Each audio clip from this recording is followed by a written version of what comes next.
하나님의 말씀은 시편 131편 1절에서 3절 우리 다 같이 한 목소리로 읽겠습니다. 시작. 여호와여 내 마음이 교만하지 아니하고 내 눈이 오만하지 아니하며 내가 큰 일과 감당하지 못할 놀라운 일을 하려고 힘쓰지 아니하나이다. 실로 내가 내 영혼으로 고요하고 평온하게 하기를 젖된 나이가 그의 어머니 품에 있음 같이 하였나니 내 영혼이 젖된 아이와 같도다. 이스라엘아 지금부터 영원까지 여호와를 바랄지어다. 아멘. 할렐루야. 제가 설교를 수요일, 금요일, 주일 설교 이렇게 여러 번 합니다.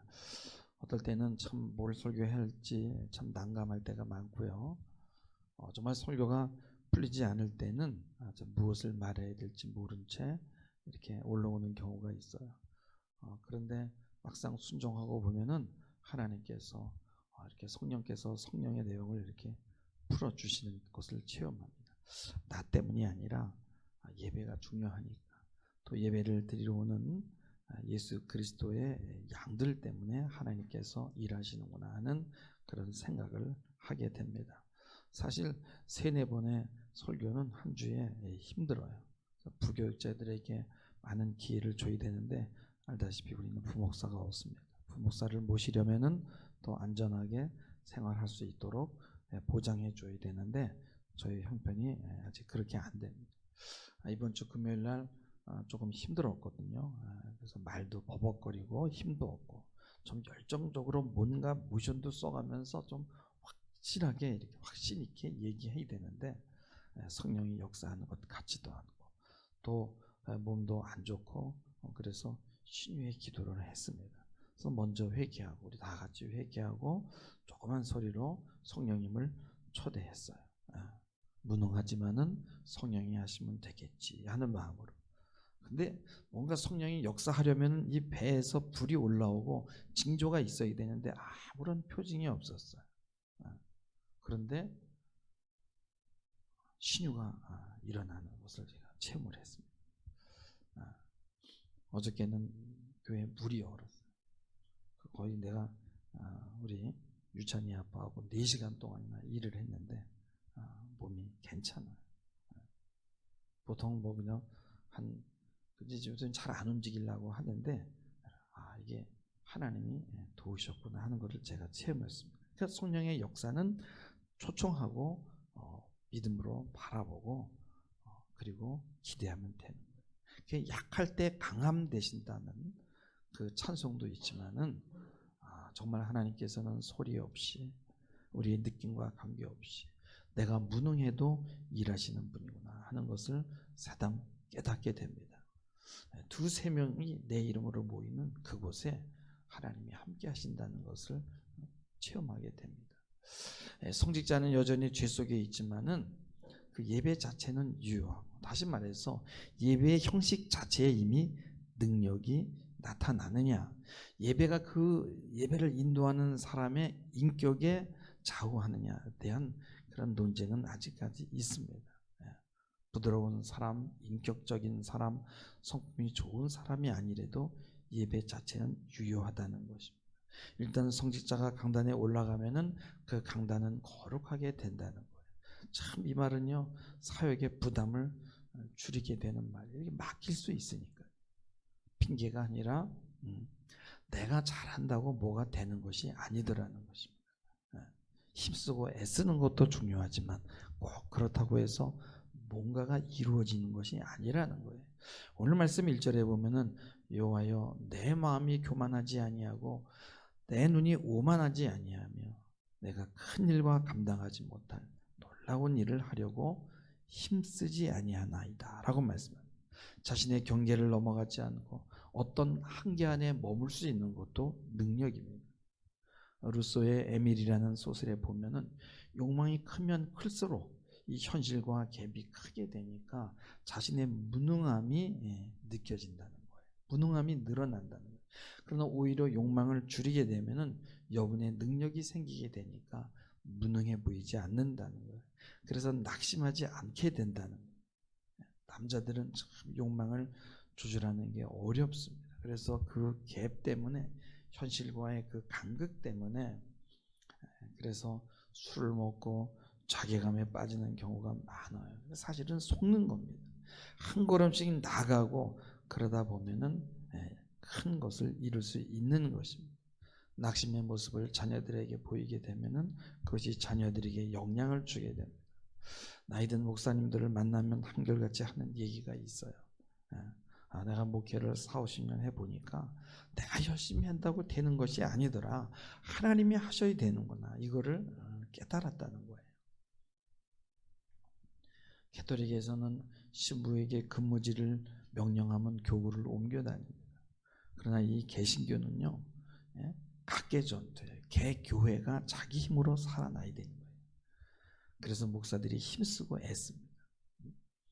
그러나 성공하게 되면은 목사가 한 것처럼 되고, 또 목회자 스스로 목회적 자질이 있어서 된 것 같이 하게 되면 내가 했지 하면서 교만하게 되는 거예요.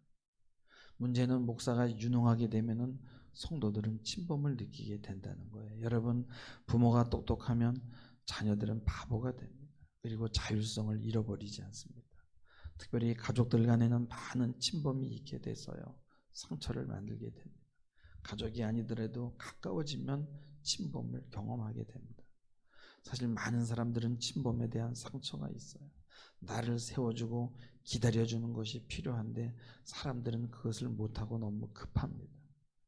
그래서 빨리 가르쳐 주길 원하고 빨리 일어나기를 원하는 거예요. 여러분, 병아리가 알을 깨도 나올 때 이게 자기 힘으로 낑낑거리고 나와야 되는데 그것을 도와주고 깨주게 되면요, 그 병아리는 나와서 살지를 못합니다. 이런 인간들이 얼마나 이런 일들을 많이 하는지 몰라요. 이것이 바로 침범입니다.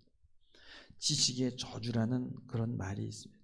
그래서 어떤 실험하는 자가 누구나 할 수 있는 노래, 이거는 이거 모르는 사람은 없어, 다 아는 노래. 그래서 그 노래를 실험 대상에게만 들려주고요, 상대방에게 리듬만 들려주는 거예요. 이건 알겠지. 근데 이 실험 대상자들이 그래도 절반은 이 노래를 알아맞출 수 있을 것이라고 생각했는데 실제로 98%가 노래를 맞추지 못하는 거예요. 어떻게 다 아는 이 노래인데 어떻게 이것도 모르지 하는 거죠. 근데 내가 알고 있는 것을 상대방이 알고 있을 것이라고 착각하는 오류라는 거예요. 그게 바로 지식의 저주라는 거예요. 그래서 이 철학책을 보면요, 사람들은요, 자기가 아는 것을 남도 알 것이라고 전제하에 그런 글을 씁니다. 그러니까 사람들이 접근을 못하는 거예요. 여러분, 어린아이에게 전문가 수준으로 설명하면서 답답해하는 것 볼 수 있잖아요. 소통은 내 생각을 상대방의 생각에 맞추는 거죠.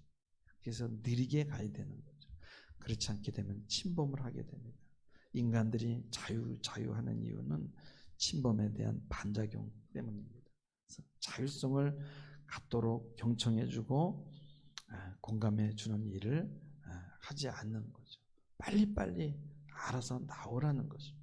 그래서 모든 사람들이 상처를 안고 살아가는 것입니다.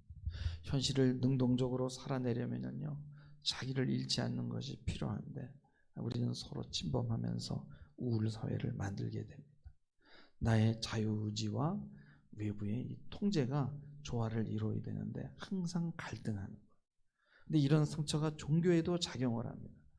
목사는 왜 맨날 떠들고 혼자 잘난 척해? 라고 할 수 있겠죠.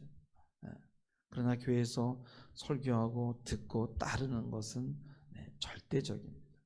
유대인들처럼 교육할 때 함께 토론하고 나누는 것 중요하지만, 그러나 예배에 들은 나를 낮추고 겸손을 연습하는데 참 중요합니다.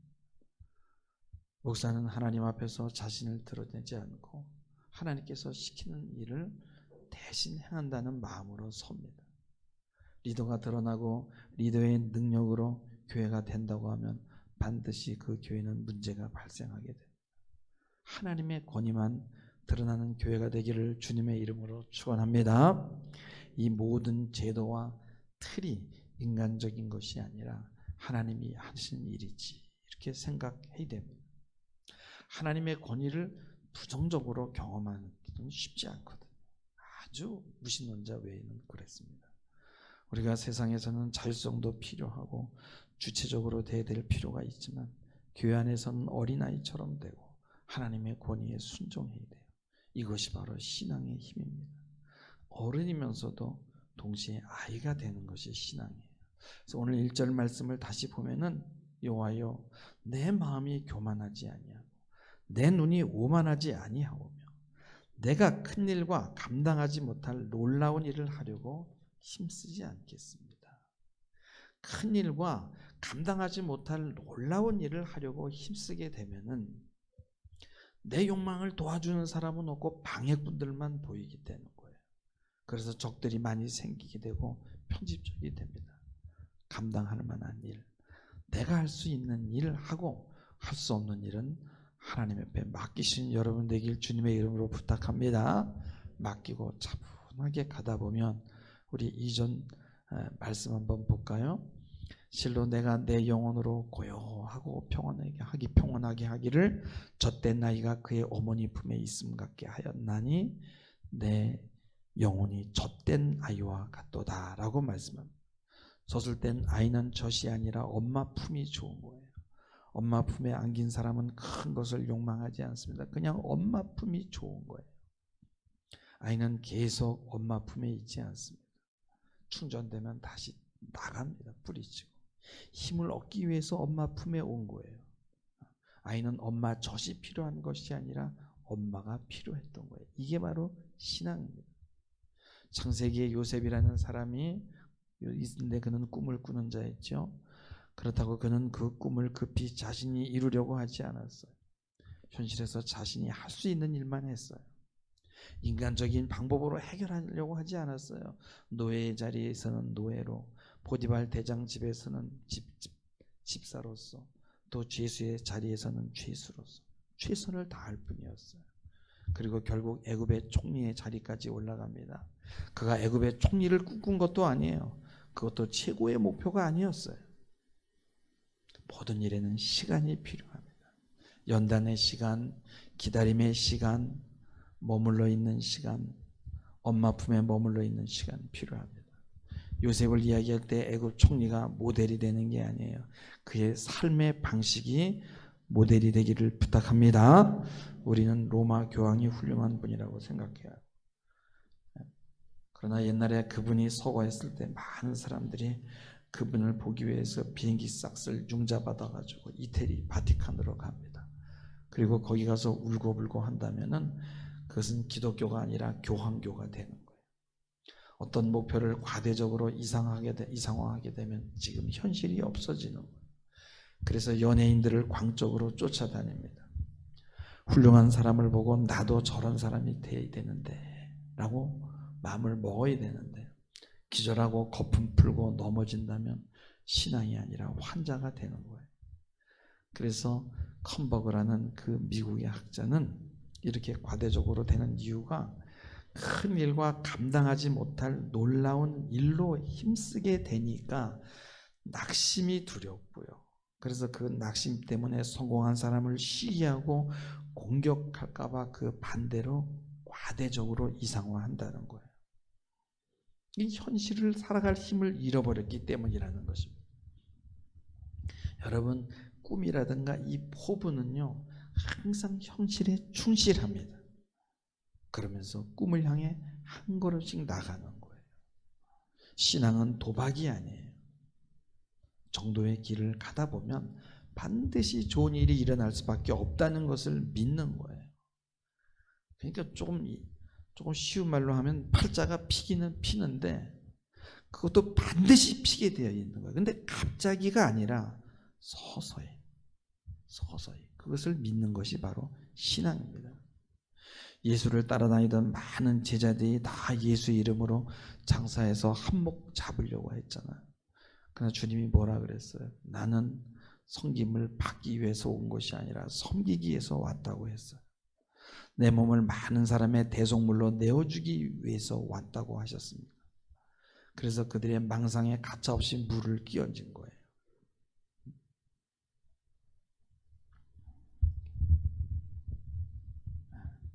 과대망상으로 살게 되면 고난과 어려움이 있을 때 무조건 피하려고만 합니다. 그러나 주님은 고난과 어려움에다 우리를 쳐놓고 도와주지 않는 거예요. 그게 참 신비입니다. 네. 지금 여기에 삶은 없고 모든 일은 생각 속에서만 이루어지게 되면은 여러분 이게 망상이 되는 거예요. 여러분 이단은 현실이 없어요. 과대증이 있습니다. 나만 구원받았어. 우리만 구원받았어. 다른 사람들은 다 멸망할 거라는 그런 상상을 하는 거예요. 근데 이 과대증에 이면하는 공허와 텅 빈과 쓸모없음이 자리 잡고 있는 거예요. 그 이단들은 바로 이 공백을 노리는 거예요. 이 과대증이 채워지지 않아서 쓰러지게 되니까 이단들은 그런 사람들을 유혹하게 되는 거예요. 그리고 너의 그 소망을 채워주겠다고 유혹하는 겁니다. 그리고 현실을 잊어버리게 하는 거예요. 그리고 현실에서 도망갑니다. 그리고 현실은 행복하지 않다라고 말해요. 부자의 정의는 자산이 한 10억 정도 되고 뭐 그냥 부동산 뭐 이런 거 합쳐서 그리고 은행 잔고가 한 1억 정도 있으면 되는 거예요. 그래서 필요할 때 꺼냈으면 그 사람은 부자입니다. 근데 한 100억이라는 재산이 있어요. 부동산도 있고 빌딩도 있고. 근데 현찰로 한 10억이 있는데 근데 늘 자신은 부족하다고 생각합니다. 이 사람은 부자가 아닌 거죠. 별로 돈은 없지만 가난하다고 생각해 본 적이 없는 사람은 가난한 사람이 아니에요. 여유는 미래에 돈 벌어서 그때 생기는 것이 아니라 여유가 생겨야 누릴 수 있는 게 아니라 지금 누려야 된다. 부족하다고 생각하는 사람은 항상 부족한 거예요. 그래서 참 베스트셀러들을 보면 그 부자가 되는 방법에 대한 책들이 많이 나오잖아요. 그 책 많이 팔립니다. 근데 그 책 읽는다고 부자가 되겠습니까? 모르겠어요. 그 책을 출판한 사람은 돈 좀 벌겠죠. 그러나 그 사람들은요, 이 책 읽어서 부자가 되지 않는다는 거 다 알고 쓰는 거예요. 인간들이 가지고 있는 그 과대증이라는 약점을 이용한 거죠. 한 번에 단코에 너도 부자가 될 수 있어. 너의 욕심을 믿어. 이렇게 나오는 거죠. 부자가 될 수 있다는 말은 맞아요.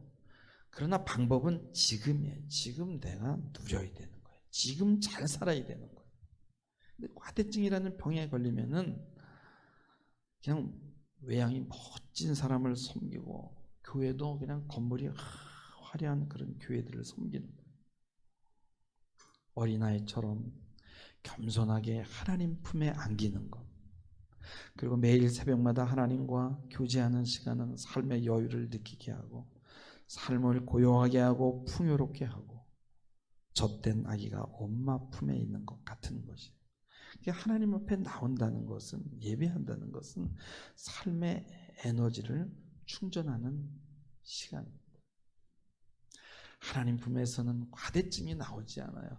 엄마 품에 진짜 있는 아이는요 아무것도 생각하지 않아요. 그냥 엄마 품이 좋은 거예요.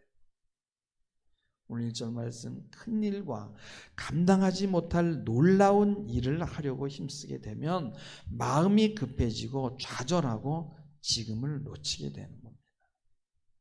그래서 불란서의 철학자 피에르 쌍소는 느리게 산다는 것의 의미라는 책을 썼는데 거기에 보면 현대인들은 속도의 병에 걸려 있다는 것입니다. 그래서 성장 촉진제를 투여한 닭으로 만든 패스트푸드를 먹고 더 빨리 뭔가를 훑어야 되고 더 빨리 배워야 되고 더 빨리 행동해야 되고 더 빨리 달릴 수 있는 좋은 차가 있어야 돼요. 근데 문제는 달리면 달릴수록 삶이 여유로워지기는커녕 더 빨리 달려야 된다는 채찍만 당하게 된다는 거예요. 여기서 침범을 경험하게 되고 낙오자가 생긴다는 것입니다. 속도를 줄여야 된다는 거예요. 그래서 느림을 매 순간 구석구석 느끼기 위해서는 속도를 늦추는 것이 바로 적극적인 선택이라는 거예요. 느리게 살 때 정신이 깨어나고 삶의 깊은 의미를 느끼게 된다는 거예요.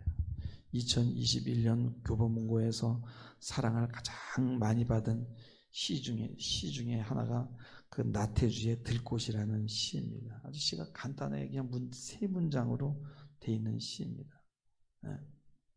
이거예요. 자세히 보아야 예쁘다. 오래 보아야 사랑스럽다. 너도 그렇다. 끝이에요. 여러분이 그래요. 자세히 봤고요. 그러니까 예쁘고요. 오래 보니까 사랑스러워요. 진짜 그렇더라고요. 관계에도 시간이 필요한 거예요. 오늘 3절 말씀 보면 이스라엘아 지금부터 영원까지 여호와를 바랄지어라고 말씀. 지금 내가 하나님을 붙들고 있느냐 아니 없느냐. 지금 내 자녀의 인생을 하나님께 맡기냐 지금 내가 기도하고 있느냐 아니냐. 이게 중요하다는 거예요. 바로 지금부터 영원까지. 하나님은 죽을 때 붙드는 게 아니라 지금 붙들고 지금 동행하고 지금 영원을 누린다는 것입니다. 하나님은 여러분의 편임을 믿으시기 바랍니다. 지금 힘들어도 견딜 수 있는 이유가 지금 영원히 여러분 안에 들어와 있기 때문에 그런 거예요. 그래서 신앙은 지금이에요. 야, 고3인데 지금 정신이 있냐? 교회 나가서 예배를 드리게? 우린 이렇게 얘기합니다. 여러분 대학 들어가면요 이미 모든 학문은 기독교의 사상의 정면으로 대결해요. 그렇지 않으면 세상 학문은요 이루어질 수가 없어요. 대학 들어가서 교회 나온다는 거요 이미 늦어요. 못 돌아옵니다. 신앙을 다 잊어버린 거예요. 그래서 중요한 건 지금이라. 신앙은 지금 지켜야 돼요. 지금 잊어버리면 못 찾아요. 그래서 많은 위대한 일들을 한 사람은 바로 지금 여기에 충실했다는 거예요.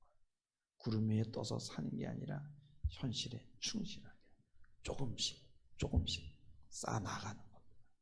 그리고 그 삶의 태도를 우리 자녀가 배우게 되는 거예요. 지금 여기가 주님이 주신 도전의 자리라는 걸 믿으시길 주님의 이름으로 부탁합니다. 시를 또 하나 소개합니다. 제목은 아무도 산 위에 오래 머무르지 못한다라는 거예요. 산봉우리에서 산봉우리로 가는 사람은 없다. 누구나 바닥으로부터 오르는 법이다. 때로는 돌에 걸려 넘어지고 깊은 숲을 속에서 길을 잃기도 한다. 처음에는 어느 골짜기나 다 낯설다. 그렇지만 우연히 선한 사람 만나서 함께 가는 곳이라면 아무것도 두렵지 않다. 아득히 멀고 큰 산을 오르기 전에는 낮은 산들을 오르고 내리면 당연하다. 아무도 산 위에 오래 머물지 못한다. 왜냐하면 그곳에 오른 뒤에는 또다시 내려가는 길밖에 없는 까닭이다. 우리는 한계가 있어요. 양재수도 보면은 정말 유명했고 유명인이고 지명도 있고 참 괜찮은 사람이고 몸도 건강하고 그래서 막 마라톤도 하고 막 그런 걸 봐요. 차도 멋진 차 타고 재산도 많고 이렇게 안부를 물어보면 병원에 가서 누워있다 그러고 뭐 어떻게 방법이 없어요. 운동을 해도 안 돼요. 나이가 들면 다시 내려와야 되는 거예요. 아무리 유명해도 사람이 그래서 업적을 쌓아도 또 내려와야 되는 거예요. 우리는 사는 동안 지속적으로 산을 올라갑니다. 올라갔다고 끝나는 것이 아니라 또 내려와서 다른 봉우리를 올라가는 거예요. 그래서 우리가 지금 놓치지 말아야 될 것은 지금 하나님의 손길을 느끼고 지금 하나님의 도우심을 느끼고 지금 하나님의 품에서 쉴 수 있어야 되는 거예요. 그리고 지금 하나님의 나라를 누려야 되고 지금 행복해야 된다는 거예요. 신명기에도 말씀하지 않습니까? 이스라엘아 너같이 행복한 구원을 얻은 사람이 누구냐라고 했어요.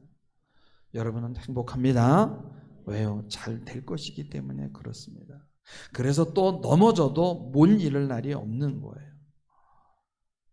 낙심한 일이 혹 생길 수 있지만 회복 못할 일은 없습니다.